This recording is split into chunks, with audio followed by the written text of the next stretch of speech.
Hello everyone, welcome to this video. If you're new to my very small channel, the last how-to video that I made about 2 years ago, and that was how I make a Ranger buckle.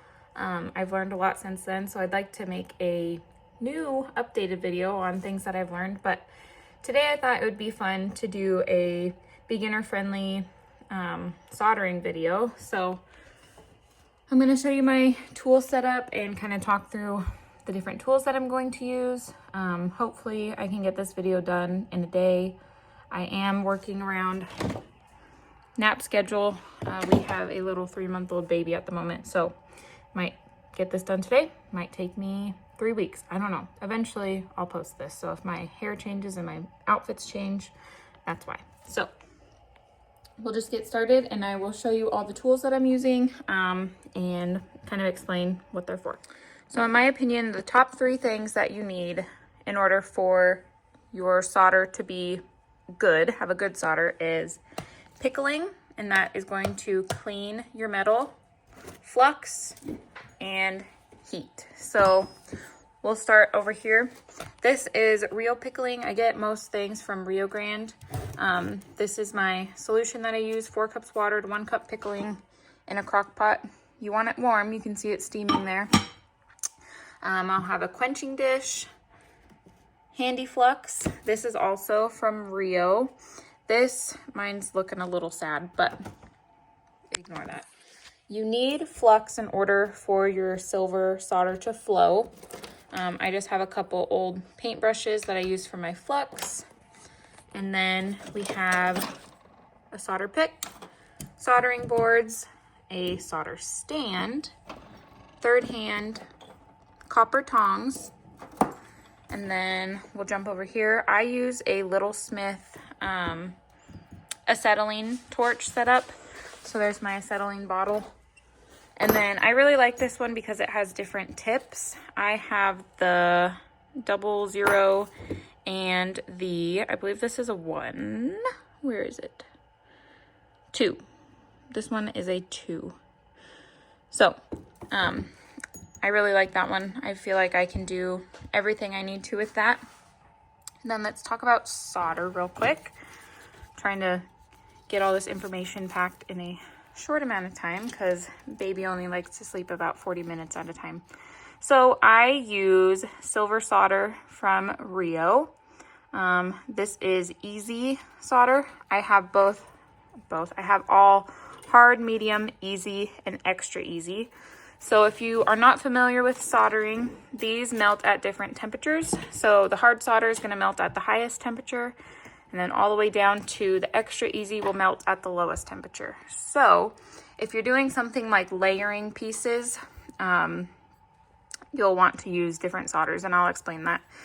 So for this video, I'm going to make 2 Headstall conchos. These are, I think, 2-inch sterling silver scalloped concho, and then they will each have an overlay on them. They're currently in the pickle pot cleaning. I'll get them out in just a second. But I'll show you how to sweat solder onto these, and then I'll also show you how to put the bar on the back. So that'll be 2 different styles of soldering. So for my overlays, I couldn't decide if I wanted to do butterflies or a little horned toad, so I'm doing one of each. And so these are cut out of, I believe it's 18 gauge copper. I just printed out the little silhouettes and then cut them out with my jeweler's saw. This is a jeweler's saw. I also got it from Rio. It's pretty simple. Just look up jeweler's saw if you're interested. Anyway, so these will be sweat soldered onto my conchos. So how I'm going to do that is, since I'm going to have 2 different solders on these conchos, sweat soldering these down and adding the bar, I'm going to use medium solder for the overlays, and then I'll use extra easy for the bar on the back. So to get started, I made sure these are nice and clean. They just came out of the pickle pot, and then I just rubbed them with some sandpaper. I believe it was just, well, this is what I used. I think it's like 200 grit. Oh, 600 grit, sorry, I was way off. Anyway, 600 grit sandpaper, and then I will just get the solder on the back of these and show you the next steps.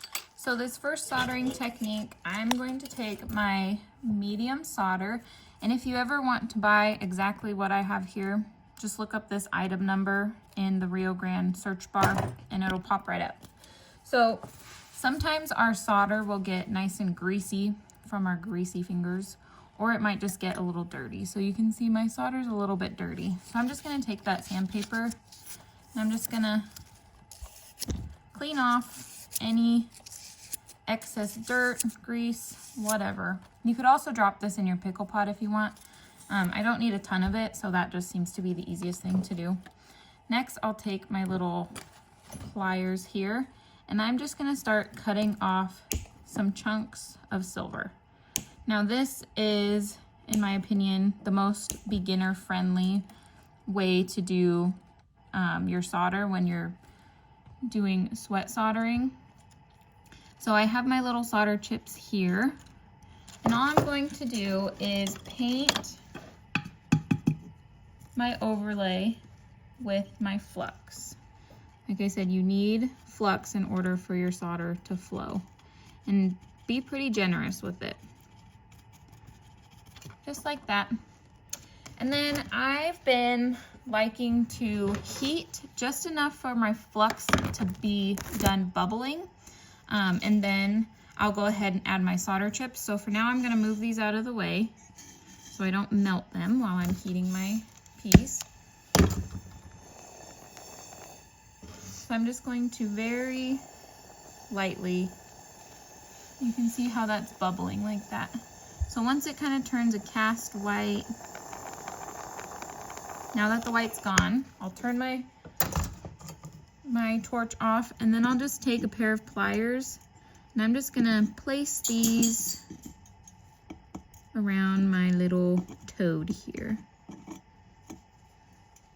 These are just a little pair of needle nose pliers, nothing special.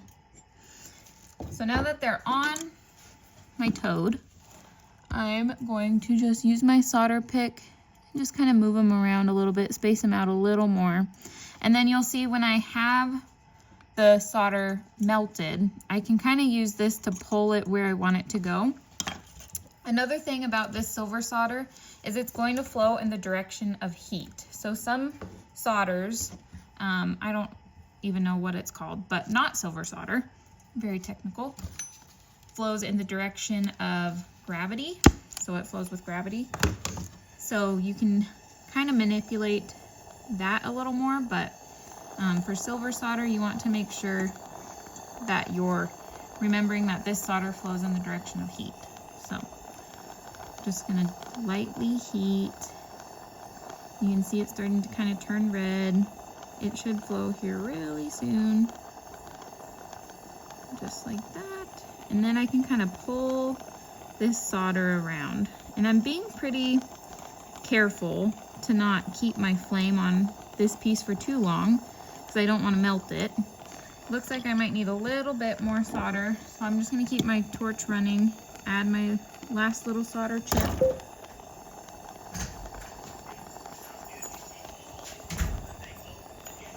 And then I'm just going to pull my solder around. And I want to make sure that my piece is completely covered before we sweat solder it, because it's harder to add solder once it's soldered down than it is to just add it now. It's kind of hard to see, but I need a little more solder here on the tail and then on the little legs. So I will pickle this to clean it, and then I will add that solder.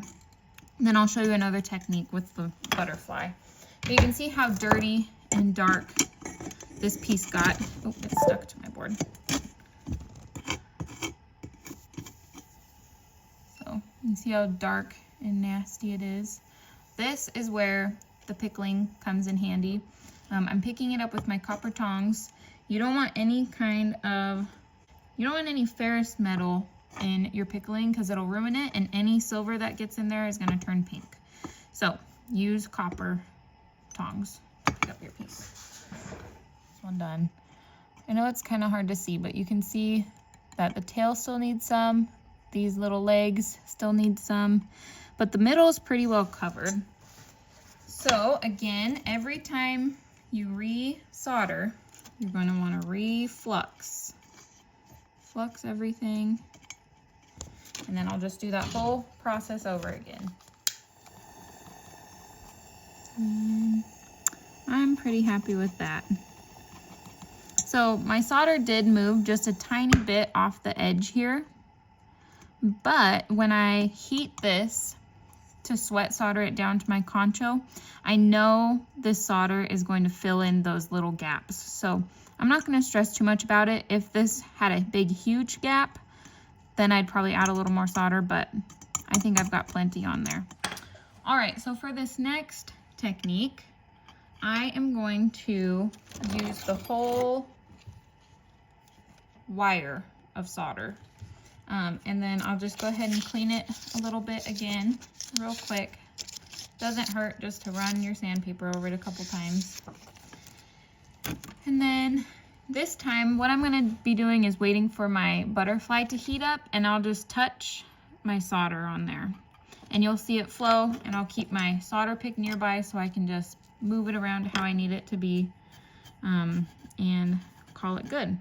Another quick tip, I just moved a piece of solder that I didn't use for my last solder, the little toad. You want to make sure your board's completely clean. There's been many times when I've set something down, flipped it over, and I had melted a piece of solder onto the front, and that was a pain in the neck to clean up. So, little tip. So again, I'm going to flux the whole thing. I'm pretty generous with my flux. Start my torch, and we will start soldering. Now, another thing that I need to mention, if your solder is not flowing, if you take too long with your heat, if you don't have enough heat, your flux will dry out and basically become useless, and it'll do nothing but make your piece dirty, and then your solder won't flow. So when it comes to heat, it's kind of like a Goldilocks, not too much, not too little. And it, I think, just takes a lot of practice to be able to see the color of your metal changing and really judge how much heat you're going to need. So you can see I'm just adding my solder. That's more than enough, so I'll just take my pick and kind of push it around. You can see I'm heating and then removing my heat.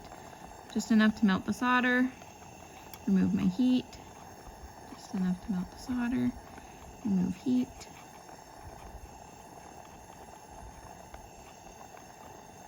Push a little bit up there, pull a little bit down here, and just like that.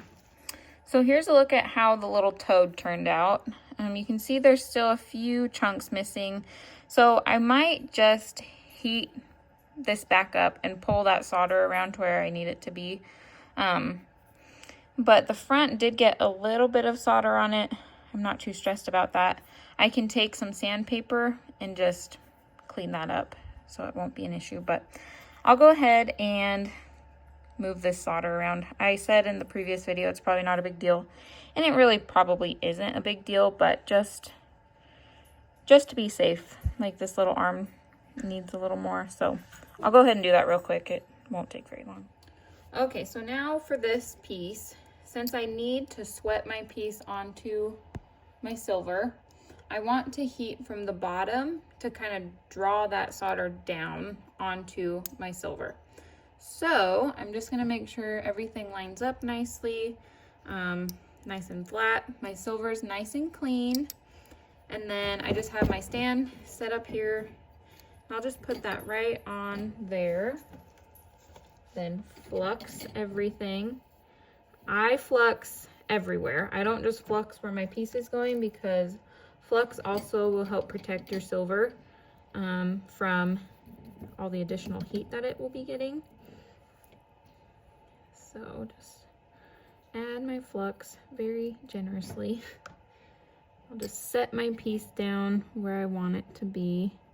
And then, like you saw in the previous solder that I did, the flux will bubble. So I'm gonna keep my pick close by so I can move my little overlay around as it moves around. Because when this flux bubbles, my piece will move.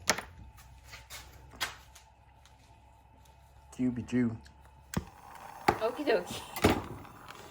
So, I'm heating from the bottom, and I'll just keep my solder pick in my right hand.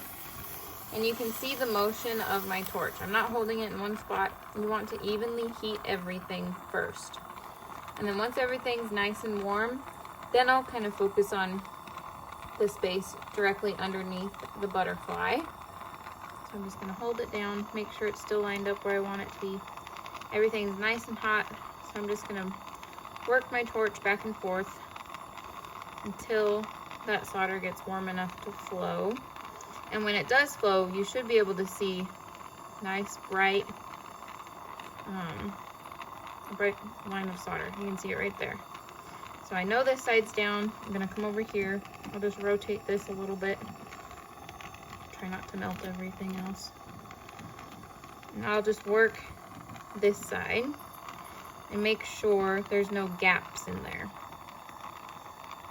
So I'll just rock it back and forth.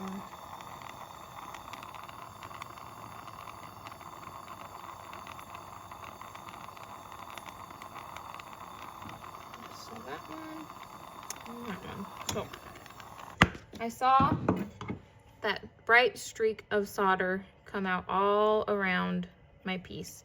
So I know it's completely soldered down around the entire perimeter, which is exactly what we want, because if there's a little gap in there, water can get in there and it can swell and pop your overlay off. So I'm going to let this one cool before I put it in the pickle pot.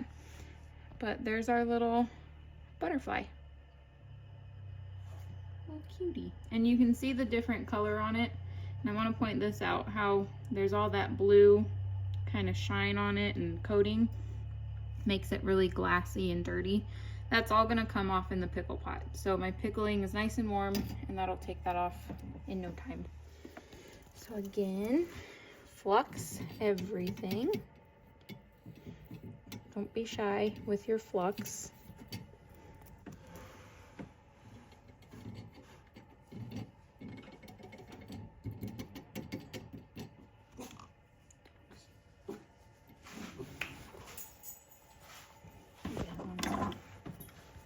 So I'll move this little guy around. Right about there. Oh, my time's up.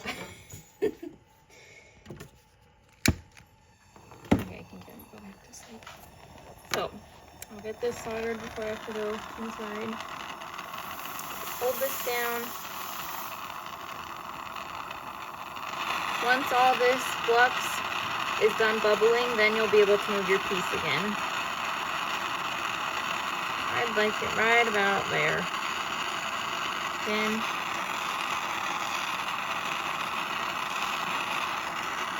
not right where I want it. I'll remove the heat for just a second. Get it set, and then work my heat back and forth. What I'm trying to do here is evenly heat this whole piece at the same time, so the solder will all flow at the same time. Just like that.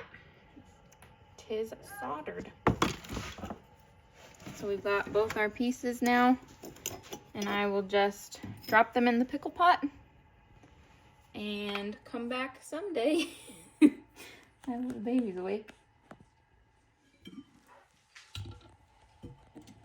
I don't know if this one's cool enough yet.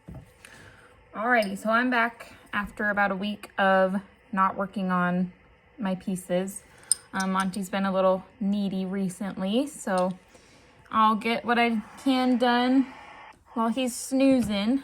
But the next step for my little conchos is going to be the back loop. I'm going to assemble everything first, and then I'll engrave them. So this is the style of headstall that these are gonna go on, or that I'm making them for, I should say. Or they can be scarf slides, either way. But anyway, so I need to just measure how wide I need it and then how deep. So I need to take this measurement and then this measurement, and that's what I'll make it to. I'm just going to use 8 gauge sterling wire, I guess this is called.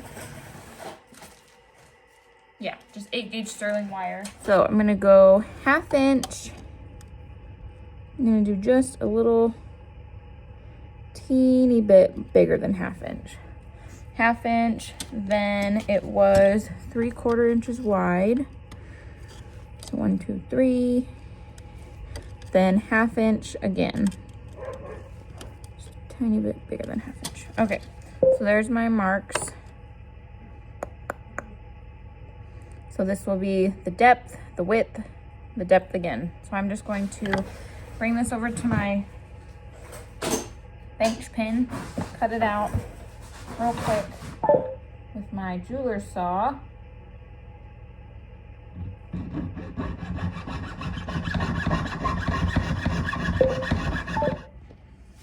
Okay, I have my vise here. I'm just going to put this just like that. Thankfully this vise isn't any bigger because this piece wouldn't fit. Oh, it actually almost doesn't fit. There we go. And this vise does have pretty aggressive teeth, but it honestly doesn't really matter for this. It doesn't have to be super clean and fancy. Just tighten it up a little bit with my mallet. Tap it. It's a little crooked. Wow, that is not symmetrical whatsoever. You can see it's kind of bent like that. I'm just gonna wrap it in a piece of leather real quick. Open up my vise. And then I'm just gonna smush it down to flatten it back out.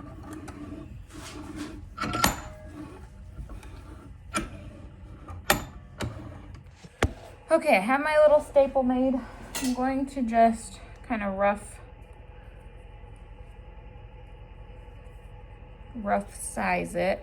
Something that I didn't think of until now is this cavity, I guess you'd call it, the indent in the middle of my concho. But I cut these just a tiny bit long, so I have plenty of room there. So if you have a really deep concho, you might need to take that depth into consideration. So I'm just showing you how much wiggle room I have in here. I don't know if I should make this staple the full width of the concho or if I should go based off of the headstall. I've never made a pair of headstall conchos like this before, so I'm gonna go ask Wyatt and see what he says.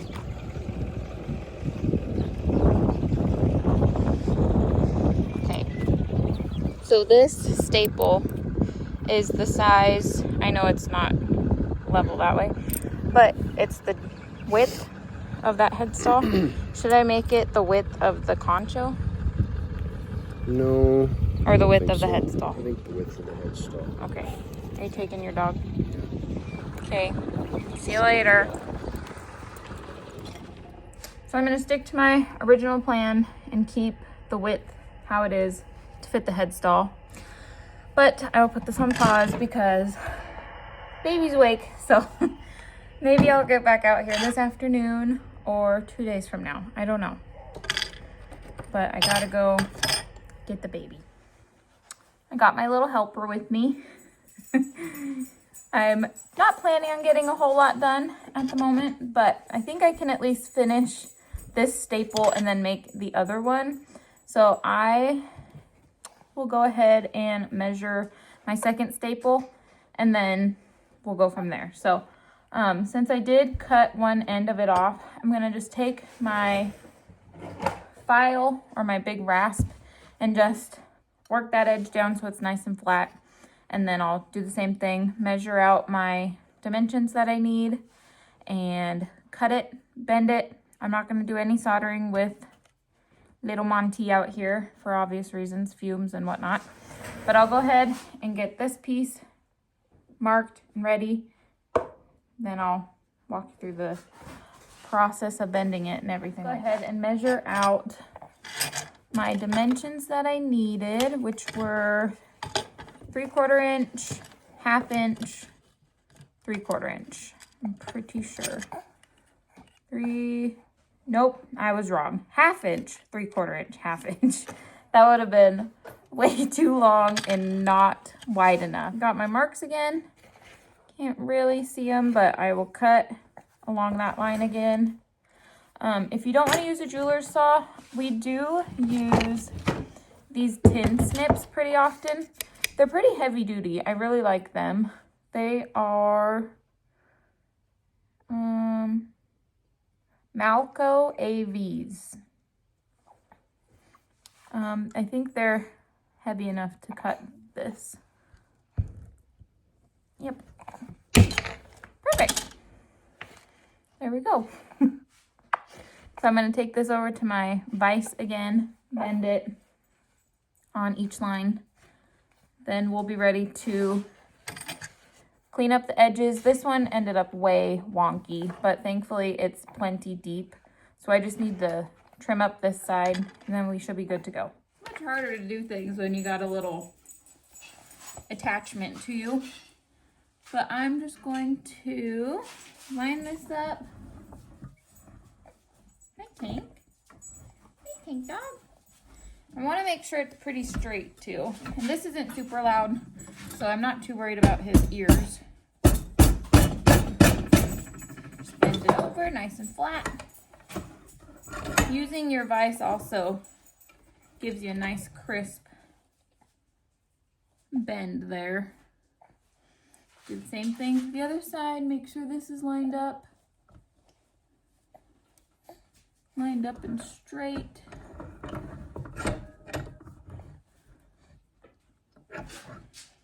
Need to straighten this out just a little bit. There. There we go. Bend it over.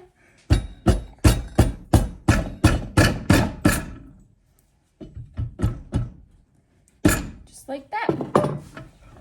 That one ended up a lot nicer. Yeah, this one's pretty much, I think, perfect. The other one is all wonky. I should have just used my vise in the first place and not try to bend it with a pair of pliers because you can't be as accurate that way. Okie dokie. Just gonna double check this piece, make sure it's how I need it to be. That is perfect. I have plenty of room to solder my concho on. Okay, this one ended up great. This one did not end up great. So I'm gonna go ahead and fix it. There's no reason for me to cut more silver when I have plenty of room on here to fix this one.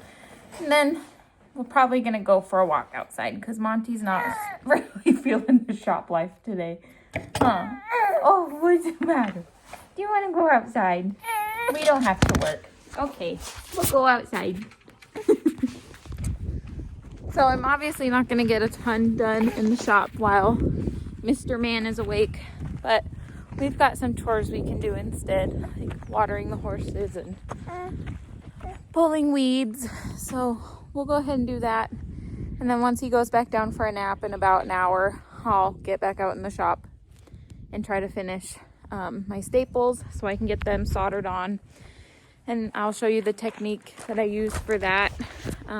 It's pretty simple, but if you've never done it before, hopefully this will make it easier. So let's go water ponies. Okay, the baby's asleep. He sleeps for about 30 to 40 minutes and I've already used up 25 of those minutes eating lunch, but I have my staple ready. What I've done is I filed down each end to make them as flat as possible. I can do a little bit more work on this, but it's important to remember that the point of solder is to fuse metals together, not to fill gaps. So I'm gonna double check. Top looks really good. The bottom has a little gap in there. So I'm going to file that down just a tiny bit more. And then once I do that and I like how it's sitting, I will go ahead and get this soldered. I went ahead and I marked the line on the back where I want my staple to go. So I'm going to use my third hand. This is just a little stand, and then this is called a third hand. And what it does, or cross-locking tweezers, I guess. And I'll just go ahead and put my staple in there, and then just get it to sit as flat as possible. I like to do it this way. I feel like it holds it a little better, and you don't have to worry about it bouncing around as much. So I'm just gonna take a second to get it lined up nicely where I want it to be. Make sure it's as even as possible. And then I will go ahead and show you how I solder. Here's how we're looking. I'm just eyeballing it really to see the gap here. So it looks like it needs to scooch just a little bit. Make sure it's nice and flat. So now I will go ahead and get my torch ready and get my solder ready. So if you remember at the beginning of the video, I used medium solder to solder on my overlays. So now I'm going to use my easy solder, and I'll just use it in the wire form. I'll go ahead and clean it off real quick. And now that I'm ready to solder, I should have put flux on my piece before I got it all set up. So I'm just gonna paint it with flux real quick. So if you wanted to, you can cut chunks of solder like we did last time, but I like to just work my flame kind of in a crescent moon pattern around my staple. So my goal here is to heat this bottom piece up faster than the staple. The staple is obviously smaller, it's not losing heat from the board. So if I heat the staple up too fast, my solder is just gonna suck up onto this little staple leg. So my goal is I'm gonna hold my solder probably right about here, and I want this bottom piece to heat up faster so my solder will suck down into that seam. And I'll try to get that on video as best I can. I'm just gonna heat everything real quick, get that flux to stop bubbling. Now I'm going to turn my flame down, and this is where I'm going to be working that crescent moon shape, trying to heat up this bottom piece. And I'm using my easy solder. Okay, you can see there how my solder melted and broke off. That's totally fine. I'm just going to keep my solder pick in my hand, and I'm just going to push it up on the back side here. That way my heat has to pull that solder this direction. If I put it over here on this side, my solder would flow up this direction because this is going to get hotter faster. So I'll just go ahead, I have my solder in place, put that down, pick up my wire solder again, and just work that crescent moon. It's starting to get warm, my solder's starting to bubble up. And I just saw it flow right down there. You can see how shiny that is. I'll pop over here and do that real quick. Since my angle is a little different on this side. Oh, well, there you go. It already went. I'll just do it real quick again. Got a little messy, but that's okay. So on this side here, since I can't really reach, I hold my torch in my left hand. So since it's kind of hard to reach, you could do it this way as well and come in from the back or vice versa. As long as your heat is at the opposite end of where you want your solder to flow, that's kind of the goal here. My pieces stick to my board because I have so much flux residue on there. And I'm just going to, it's hot, just take that off. Now this is where you want hot, hold please. I've burned off all my wooden handles on my tweezers, so I'm trying not to burn myself here. So you can see how dirty my piece is. All of this is just old flux, so that will come off super easily in the pickle pot. My pickle pot's been on all morning. So I know that it's nice and hot, ready to go, and that will clean it up in no time. Once this cools off a little bit, I will throw it in there. It's important for your silver especially to cool off naturally, just a little bit, because if you put it in to your quenching dish or your pickle pot too soon, it can make your silver brittle. So I've learned that the hard way. Just take a second, set it aside, get your other piece ready, and then throw it in the pickle pot. So I haven't even had time to drop this piece in the pickle pot. And I looked over and my little buddy is awake. So I will get that in the pickle pot. Just leave it in there while he's awake. Come back out and do this one. And someday we'll get these conchos done. When it comes to soldering, it's really important to solder next to a window or a ventilated space. I have this little fan. It's just a small little box fan that is above my soldering station. That way any kind of fumes that's created when I solder, sucked up, blown in the direction of the window. I haven't had it on just for the video purposes, but I wanted to throw that little tidbit in there for safety reasons.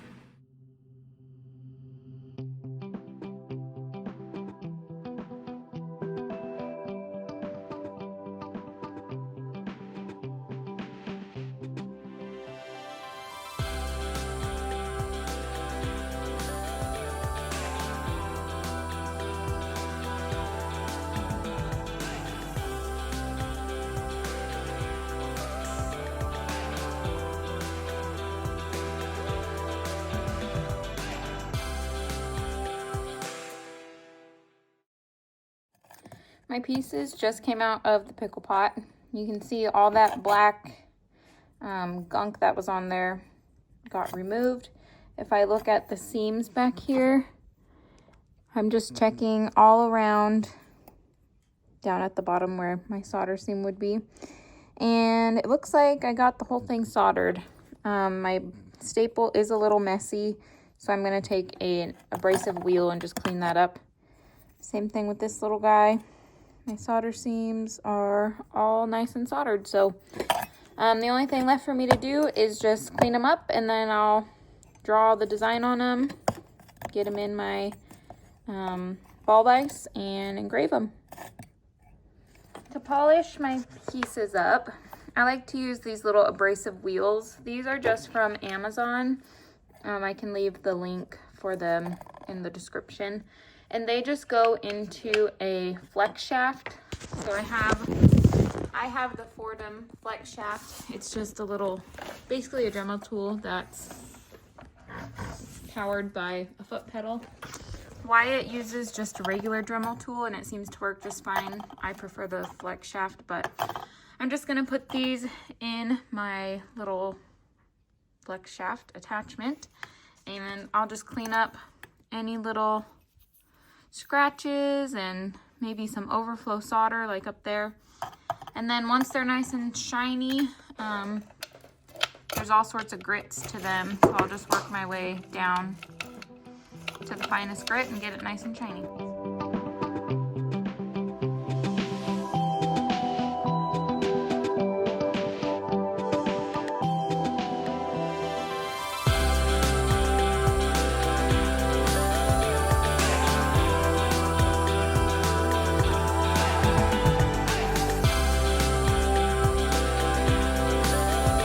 Well, I got this one, the butterfly, all engraved. I started on this one, but my little buddy woke up, so I better go get him. And I think by the next nap time, I should be able to get this one finished. So, pretty happy with how these turned out.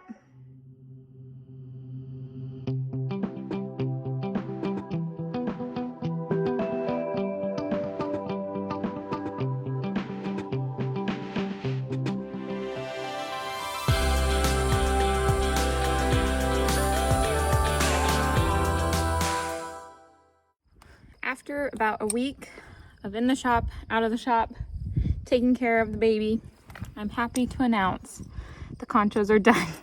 I just finished engraving my little toad concho. I will flip the camera around so you can get a good look at them. But I just left my engraving bright cut, which I usually antique everything. The antiquing will just go into all of the cuts and really darken your work. I just liked how these looked, nice and shiny. I'm really happy with them. I think they turned out super fun. So I think having that on your horse in a branding pen, catch someone's eye. Maybe I should make them into earrings or a scarf slide or a hairpin. But anyway, I know this was a really long video, so if you made it this far, I appreciate you watching all the way to the end. I know I can tend to ramble on, but I hope it was at least informative and interesting. If you did like this video, I would appreciate if you left a comment saying what you liked, what you'd like to see more of. And yeah, if you would like, you can subscribe or like this video as well. Oh gosh, I'm just seeing I forgot a line on my concho. I have to go engrave that, so I'm not done yet. But anyway, thank you for sticking it out with me. This was a fun build. I'm glad I was able to get away from the baby just for a little bit during the day and practice my skills. So, thanks for watching.